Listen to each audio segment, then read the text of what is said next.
Several from our parish were in Rome a few weeks ago, as you know, on pilgrimage, tracing the footsteps of St. Philip Neri. As we walk through the streets of ancient Rome, often the streets are narrow. They're made of cobblestone. It's uneven, so you have to watch where you're stepping. You're always looking down. But every once in a while, I would say, look up. Because you walk down the street, there'd be a statue of Mary, or a painting of Mary, or a mosaic of Mary, all through the streets of Rome. It's beautiful. One might say, why? Sometimes people accuse Catholics of idolizing Mary, of making her an idol, like we worship her. They call it Mariolatry. Mariolatry. But we know that our Catholic doctrine is very clear. We do not worship Mary. The teaching is very clear. She's human. We only worship God.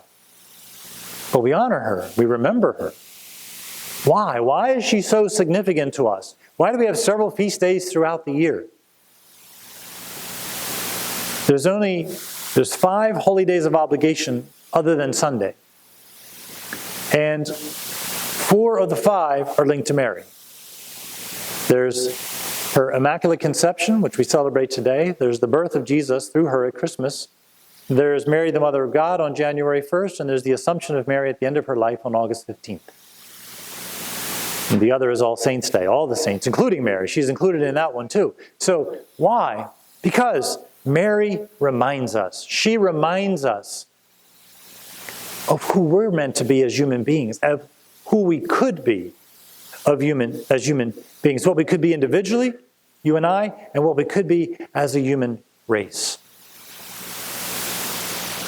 We're very broken, aren't we? We're very sinful.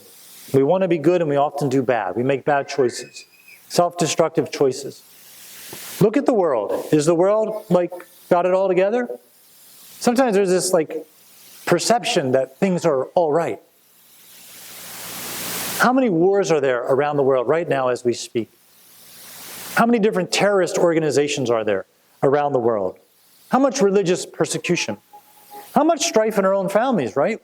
If not our own family, other families. Strife between spouses, strife between brothers and sisters, between children and their parents. How many people do we know that are struggling with an addiction? They're making bad choices, they know it's bad and they can't stop. How much anger is there in our country right now on talk radio? Right? How much abortion is in our society, in our own country and around the world? How much prejudice, racial, ethnic, and religious prejudice is there in the world? How much greed do we see? People who aren't willing to reach out to others. In our core, we're meant to be good. We want to be good, and we're so sinful. But Mary reminds us of what we're supposed to be and what we could be as humans. The first reading speaks of, in the book of Genesis, of that first sin when Adam and Eve turned away from God. God made us as the only creature that could somehow relate back to Him. That somehow could know Him and have affection for Him in return for His love for us. We're the only creature, right? Squirrels can't do that, cows can't do that, only human beings. But those first 2 beings, Adam and Eve, chose to disobey God, to turn away from Him, not to trust Him. And we keep doing it today. Even St. Paul said, why is it that the things I wouldn't do is precisely the things I do? The things I want to do, I can't do often. Why is that? That struggle within us. But Mary reminds us it wasn't meant to be that way, and with God's help, we can do better. She never sinned. She was full of grace. That's what we celebrate today. From the first moment of her conception, she was full of the Holy Spirit. She never wanted to sin. She loved God so much, there was no question. Our hearts are divided, hers was not. The gospel today speaks of the angel Gabriel appearing to Mary. And what are the words that he says? Hail, full of grace. Ave Maria, right? That's the A and the M. We often see that. Ave Maria means Hail Mary, full of grace. It's confusing because the gospel speaks of Mary conceiving Jesus in her womb. But today we're celebrating when Mary was conceived in her mother's womb, Anne and Joachim. But from that very first moment of her life, she was full of the Holy Spirit. There was no conflict within her soul. She loved God completely. And that's what God desires for us. Maybe we never quite are full, but we can be more full of God. we can love him more. St. Ambrose speaks of the role of Mary. His feast day was yesterday. The Bishop of Milan, one of the great theologians in the church. He has a beautiful insight into Mary. He said, the whole universe was created by God, but God was born of Mary. God created all things, but Mary gave birth to God. Without God's Son, nothing would exist. But without Mary's Son, nothing would be redeemed.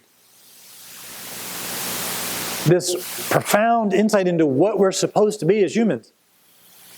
God let himself be born of a human being. God called a human being mother.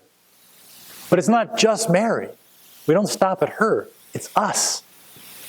Jesus says, I call you friends, brothers and sisters. We're called to be connected to God in an intense way, right? Not casually, not periodically when we feel like it. This is the meaning of our existence. We're supposed to be thriving and striving. And so often we don't. This feast day reminds us and challenges us. God asked Mary to take care of God, to take care of his Son.